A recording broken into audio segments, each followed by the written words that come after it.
On behalf of the tribe, I would like to welcome you all this evening and thank you for helping us celebrate our 4th anniversary. I'd like to thank my brother Greg and his wife Skyla for hosting us this evening. And I'd also like to thank the United Chamorro recording artists for performing for us this evening. If we could all give them a big hand.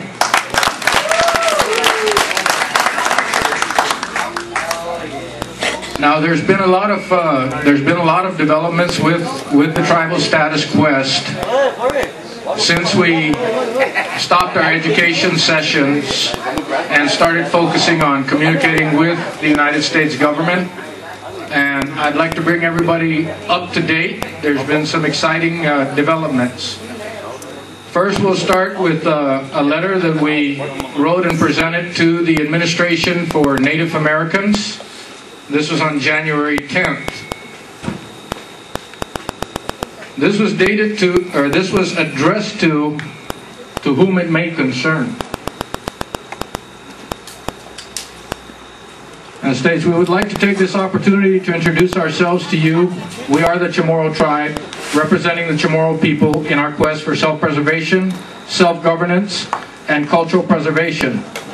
We are a registered non-profit corporation, state-recognized tribal body. Based on the United States Court of Appeals for the 9th Circuit Court in the case of Government of Guam, Guam Economic Development Authority, versus the United States of America, it is the opinion of the court that the territorial government of Guam does not represent the Aboriginal peoples of this island, classified by the United States government in 1995 as Native American Pacific Islanders. The court further states that this representation must be by a tribe or tribal representative.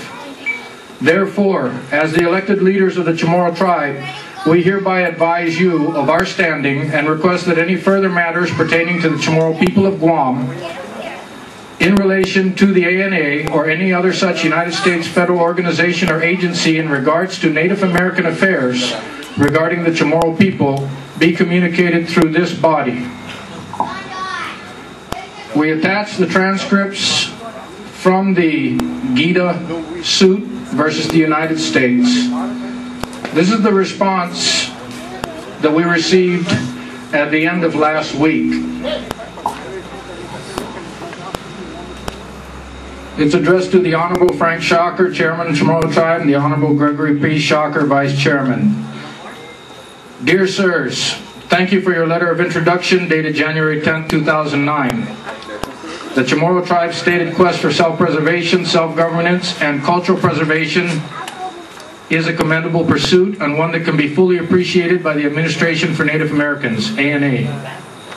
ANA subscribes to the philosophy that sustainable change must originate within the community.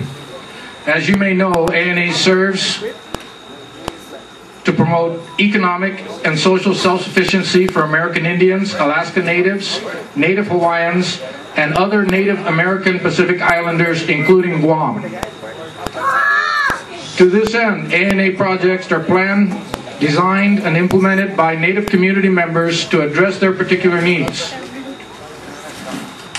I have instructed ANA's Pacific Region coordinators to include the Chamorro tribe as a recipient of future announcements and mailings as appropriate. If you'd like more information about ANA-funded projects in Guam, please visit www.ana, so forth. This is signed by the Deputy Commissioner in charge of the ANA in Washington, D.C. This is official recognition of the standing of a tribal body that represents the Chamorro people of Guam. This is the first time in history the United States government has ever recognized anybody or any entity outside of the government of Guam. Following the ANA,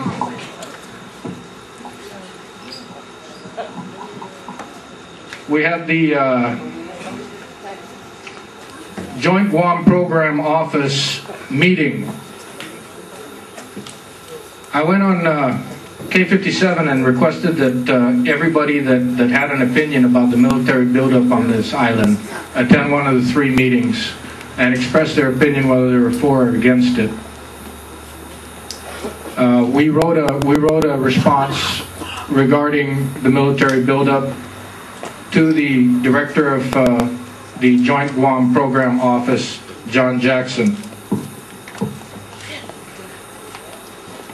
And that response was, Mr. Director, I would like to take this opportunity to express the views of the Chamorro tribe in regards to this proposed United States military buildup on our island.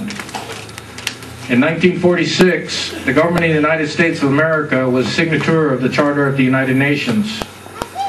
Article 6 of the Constitution of the United States of America mandates that any treaties ratified by the United States Senate with foreign governments become the law of the land. It was the intent of the Constitution that the integrity of the United States of America be beyond reproach. Although some people would argue that Article 6 of the Constitution pertains to treaties with a sovereign nation, and the United Nations is not a sovereign nation, this proposed military buildup without the full consent of the native inhabitants of this island would violate not only the Charter of the United Nations, but the intent of the Constitution.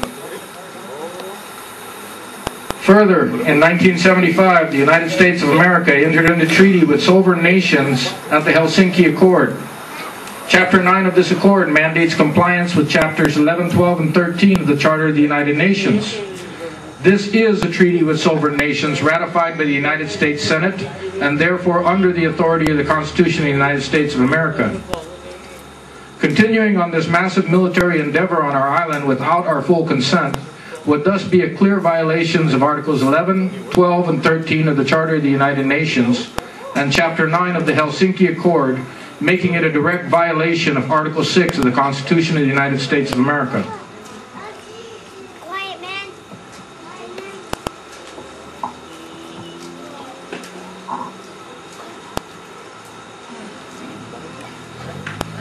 In these troubled times wherein our new president and his cabinet face the daunting task of rebuilding America's tarnished image, this action without conformance to the Constitution of the United States of America would not only be another slap in the face of the Chamorro people, it would also be damaging to the efforts of our new president, his cabinet, and the American people.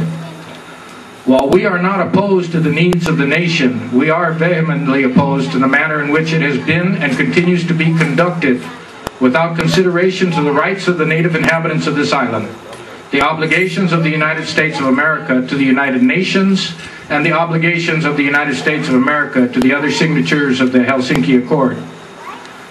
Please be advised that before our people can support this military endeavor, there are major issues, both past and present, that need to be addressed and mitigated. Only then can this endeavor be beneficial to both the United States of America and the Chamorro people of Guam. Anything less sends a clear message to the world that the United States of America does not honor its obligations under treaty and does not conform to its own constitution.